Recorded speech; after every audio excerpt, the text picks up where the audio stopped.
আসসালামু আলাইকুম। আমরা বর্তমানে রয়েছি উত্তরবঙ্গের পঞ্চগড়ের করতোয়া নদীতে। এখানে কাঁডাল ঘেরা হয়েছে। কাঁডাল ঘেরার পরে যে ঝাড়গুলো রয়েছে সেই ঝাড়গুলো পরিষ্কার করা হয়েছে।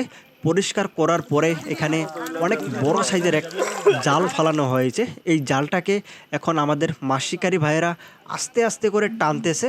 আর এর মাঝেই কিন্তু প্রচুর পরিমাণের মাছ উঠে আসতেছে। আমরা কিন্তু অনেকগুলো আইর মাছ দেখতে পাচ্ছি, কালীবাউস মাছ দেখতে পাচ্ছি, সাথে আরও নানান প্রজাতির মাছ কিন্তু উঠে আসে।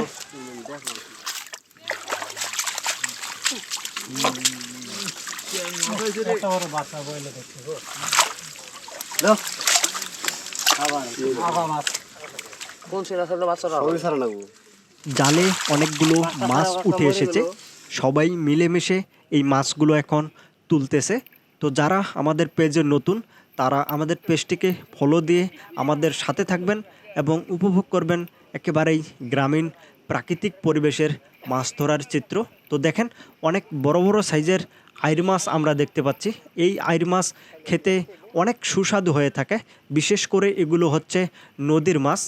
দেখেন মাশাআল্লাহ, এখানে হাপা রয়েছে। এই হাপার মাঝে এই মাছগুলো জিয়ে রাখা হচ্ছে। যখন বেলা শেষ হয়ে যাবে তখন এই মাছগুলো আড়তে নিয়ে বিক্রি করা হবে। মাঝে মাঝে এখানেই পাইকার চলে আসে। তখন পাইকার আসলে কিন্তু মাছগুলো ডাক দেওয়া হয়, ডাকে মাছগুলো বিক্রি করা হয়।